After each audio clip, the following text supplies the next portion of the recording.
우리 근데 역사 다들 좋아하시려나 모르겠네. 자, 이거를 보려면 역사부터 봐야 돼요. 왜냐하면 우리가 정신과 진료를 할 때 이 사람이 어떤 세계에 살고 있는지를 봐야 돼요. 이 사람은 어떤 환경에 처했고 어떤 사람들과 관계를 맺고 있고 이런 것들 종합적으로 봐야 아, 이 사람이 이런 게 힘들구나, 이런 병이 있겠구나, 이런 게 판단이 가능하기 때문에 우리 왜 어... 한능검이 뭐예요? 한국사? 아닌가? 뭐 하여튼 그래서 우리가 진료를 볼 때 보통은 막 그 정신과 가면 가족을 물어보거든요. 뭐 부모님 어떻게 되는지, 형제 어떻게 되는지 뭐 이런 걸 다 물어보거든요. 그게 이제 그런 걸 알기 위해서예요.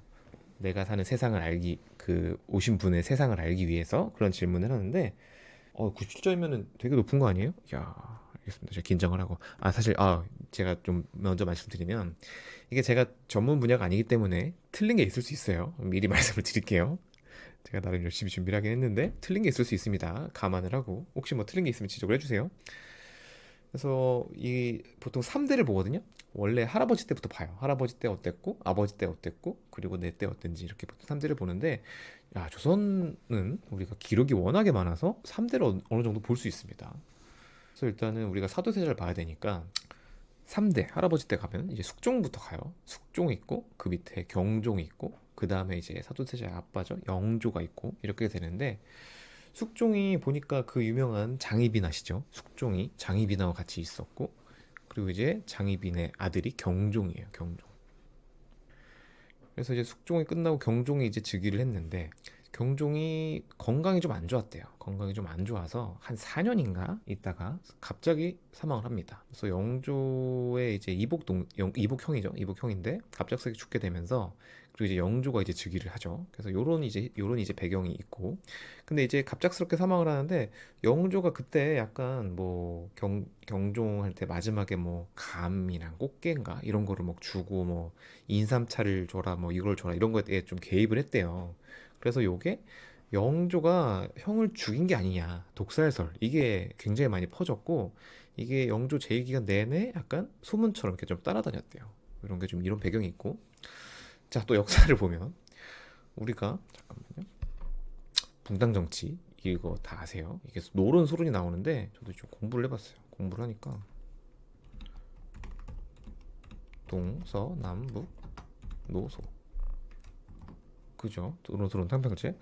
저도 이게 헷갈려가지고 이렇게 외웠는데 동인하고 서인이 먼저 있었고 그래서 여기 싸움에서 동인이 이겼어요. 동인이 이겼는데 동인이 이기니까 또 얘가 남과 북으로 갈려요. 남인과 북인. 남인 북인이 싸워서 이제 북인이 이겨요. 서인이 조금 약간 찌그러져 있다가 북인이 이제 인조 반정을 하면서 서인이 이겨요. 그리고 이제 그 다음에 이 서인이 또 이겼으니까 또 갈라 싸우겠지. 또 이겼으니까 또 싸우고 자기들끼리 싸우고 노론소론으로 나뉘어요. 노론소론. 그렇죠. 우리 추민 씨님 말씀처럼 노론소론 나뉘어요. 그래서 여기 노론소론이 이제 여기 오는데 그래서 노론하고 소론이 있는데 아까 영조의 형이 경종이라 그랬잖아요. 경종 때는 약간 좀 소론이 좀 있다가 노론이 이제 영조를 밀어요. 그래서 노론이 이제 영조가 되니까 노론이 더 힘이 세졌겠죠. 그래서 노론이 약간 여당 느낌이고 소론이 야당 느낌입니다. 그래서 이제 노론이 굉장히 득세를 하는데 그쵸. 우리 영조가 하면 탕평책이 있죠. 탕평책. 그래가지고 노론, 소론 균형을 맞추자 해서 소론도 조금 등용을 합니다. 그런 식으로 이제 하는 과정이에요. 그래서 노론과 소론의 어떤 이 라이벌이 배후에 있다. 요거까지 이해를 하시면 될 것 같아요. 영조가 이런 게 있었고 라이벌이 노론, 소론, 정치가 이렇게 있다라고 보시면 될 것 같은데 그쵸. 그래서 영조 밑에는 이제 사도세자가 있고 그 밑에 정조가 갑니다. 사도세자 아들 정조가 가는데 자 보면은 이 영화 이거 10년 전 거 다 보셨어요? 이때 너무 재밌게 봤는데 영조가 송강호 님이 원래 연기를 워낙 잘해서 이런 이미지의 아버지가 잔소리하면 너무 생각만 해도 숨이 막히죠. 너는 장차 나라를 책임질 세자가 아니더냐 이런 식으로 생각만 해도 숨이 막히는데 자 봅시다. 우리가 사도세자가 왜 힘들었을까 이거를 좀 한번 볼게요. 왜 힘들었을까를 보면 이 한중록은 이게 뭐냐면 그 사도세자의 와이프 해경궁 홍씨가 나중에 회고하면서 적은 기록이에요. 그래서 이게 약간 이게 주관이 좀 들어가긴 하죠. 왜냐면 이 정조의 어머니니까 어쨌든 이런 게 힘든 게 이런 게 있었다라고 이제 당위성을 붙이기 위해서 주관도 들어가긴 하는데 워낙 묘사가 좀 디테일해서 이거를 다 뭐 꾸며내지는 못했을 거고 어느 정도는 진실도 많이 있을 거다라고 보통 봅니다. 그래서 이렇게 보면은 영조께서 불러서 막 질책을 하고 무릎 꿇은 채로 떨고 있다. 너는 세자 자격이 없다라고 막 비난을 합니다. 그리고 세자가 입궁할 때마다 옷차림을 트집 잡아서 꾸짖으셨습니다. 네, 그래가지고 잠깐 여기 더 이렇게 하면 되겠구나. 그래서 겁에 질려 땀을 흘리면서 옷을 갈아입는다. 계속 질책을 받았다. 영조께서 세자를 뜰에 세워두고 창덕궁 작년에 갔었는데 창덕궁에서 이자는 마음이 어지럽다며 공개적으로 모욕하셨다. 그러니까 신하들 앞에서 막 욕하고 이런 거죠. 그래서 영조가 이게 굉장히 많이 갈궜죠, 사도를. 조선왕조실록 기록에서 보면 입궁에서 문화 인사를 드렸지만 영조가 눈을 똑바로 뜨지 못한다 라고 하면서 꾸짖고 방에서 나오지 못하겠다. 그리고 영조가 세자의 행동을 광증이라고 부르며 이런 자가 세자니 한심하다라고 공개적으로 비판했다. 이런 식으로 신하들 앞에서 비판하는 게 되게 많았고요. 승정원 일기, 요거는 약간 이제 신하들이 적는 일기예요. 그래서 이 조선왕조실록은 왕이 돌아가신 다음에 일단 적는 걸로 알고 있고, 승정원 일기는 약간 그 신하들이 약간 진짜 다이렉트로 바로바로 기록을 하는 그런 건데, 승정원 일기에서 영조가 세자를 불러서 책을 읽게 하고 한 글자 틀리자 몽둥이를 들고 때렸다. 아우, 진짜 너무 숨이 막히죠. 무릎 꿇고 용수를 빌었지나 계속 질책받았다. 세자가 입궁하자 영조께서 칼을 들고 세자를 위협하면서 너는 충신이냐 역적이냐 소리쳤다. 겁에 질려 엎드렸다. 영조가 세자를 궁 밖에 세워두고 한겨울에 몇 시간 동안 나오지 못하겠다. 세자가 추위에 덜덜 떨며 울었다. 너무너무 사실은 영조 때문에 힘든 게 되게 많았죠, 사실은. 그리고 이 하이라이트는 보니까 이거예요. 대리청정. 대리청정이 뭔지 아시죠? 우리가, 그죠? 요 포스터에 그대로 잘 나오는데, 자, 네가 한번 해봐. 나는 뒤에 있을게. 이렇게 되는 거죠. 잘하자. 잘하자. 자식이 잘 돼야 애비가 산다. 대리청정이 있는데, 근데 이게 대리청정을 했으면 이게 좀 믿어줘야 되는데, 영조가 또 그런 스타일도 아니었어요. 그러니까 이게 우리가 듀얼 메시지, 이중 메시지라고 하는데, 이게 어떤 거냐면 이게 진짜 사람 미치게 하는 거거든요. 14살에 대리청정을 맡겼는데 영조가 모든 결정을 간섭하면서 세자 의견을 무시했다. 실수한 무능하다. 비난했다.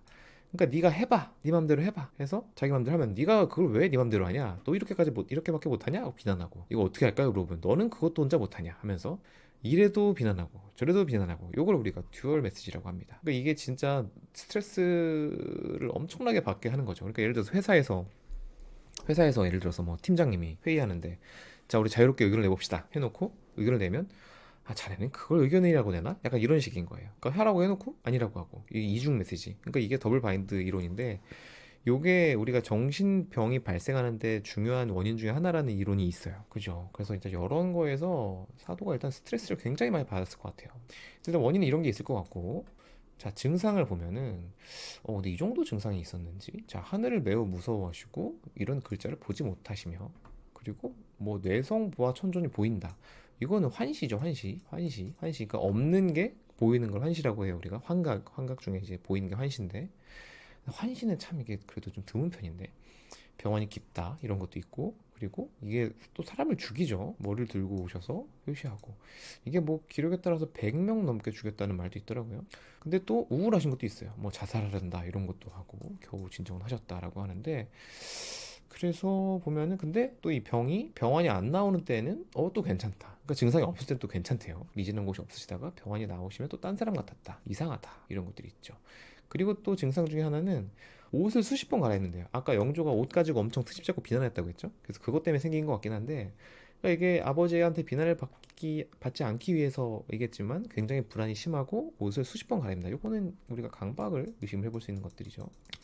그리고 아까를 보면 이게 우울이 있고 그리고 굉장히 좀 예민하고 이렇게 공격적인 성향도 좀 보여요. 그래서 아까 그 보여드린 논문에서는 양극성 장애를 가능성을 좀 이야기를 합니다. 양극성 장애가 우리가 조증이 있고 우울증이 있다고 했잖아요. 그러니까 조증이 있을 때 심하면 이런 환각 같은 증상도 보일 수가 있어요. 양극성 장애에서도. 그래서 우리가 양극성 장애 가능성을 좀 말씀하셨고 또 그걸 뒷받침하는 게 또 괜찮을 때가 있다. 그러니까 양극성 장애가 조증이 있을 때는 굉장히 심하다가도 조증 나으면 또 괜찮거든요. 그래서 이런 식으로 이거를 양성 장애를 의심을 하는 게 좀 있었는데 근데 이게 지금 보면은 사이코틱 심토메 그러니까 정신병적 증상이 좀 심해요. 이게 환시도 그렇고 이 사람 죽이는 거나 그 이외에도 기록들을 보면은 증상이 심한 것들이 많아서 이게 우리가 또 조현병 같은 것도 가능성이 있지 않았을까 생각이 좀 들더라고요. 그러니까 어쨌든 이 증상이 상당히 좀 심하게 있었다라고 보시면 될 것 같고 그래서 결론은 그쵸? 아까 사실 영조도 어떻게 보면은 좀 제대로 키우고 싶어서 아마 그랬을까 싶긴 한데 그런 어떤 굉장한 스트레스와 아까 이중 메시지 이런 것들이 정신병을 발생하는데 영향이 좀 좋겠다라는 것도 있고, 또 정치적인 것도 있어요. 이게 사도가 은근히 아까 노론이 주도권 잡았다고 했잖아요. 근데 은근히 또 소론 사람들하고 어울렸대요. 어떻게 하다 보니까. 그러니까 그게 또 영조가 마음에 안 들었던 거죠. 이게 영조는 탕평책으로 균형을 잡는 걸 좋아하는데 소론하고 어울리니까 그것도 안 좋았고, 또 영조를 내세운 게 노론들이다 보니까 노론이 세자가 소론하고 어울려? 그럼 이것도 마음에 안 드는 거죠. 그러니까 이게 노론 입장에서도 약간 사도세자를 폐세자 하는데 압박을 좀 줬다. 이런 게 두 가지가 같이 작용을 한 것 같아요. 그래서 사도세자가 결국은 우리가 뒤주에서 이렇게 되셨죠. 그래서 우선은 네, 일단은 그래서 오늘 요런 거 잠깐만 이런 거 좀 볼 수 있을 것 같고요. 일단은 그래도 이게 좀 재밌는 게 그래도 조선이 기록이 많아서 이렇게 증상을 유추해 볼 수 있는 것들이 상당히 많이 있었어요. 그래서 우리가 요약하면 사도는 조울증이나 아니면 우리가 조현병 같은 증상이 분명히 있었을 것 같고, 그리고 그 시대에는 우리가 제대로 치료를 못 받으니까, 그죠, 제대 그때는 약도 없었을 거고 이 증상에 대한 이해도 없었으니까 제대로 치료를 못 받고 이렇게 좀 슬픈 일이 일어나지 않았나 이런 생각이 좀 듭니다. 오늘 이 정도 준비를 좀 해봤고요.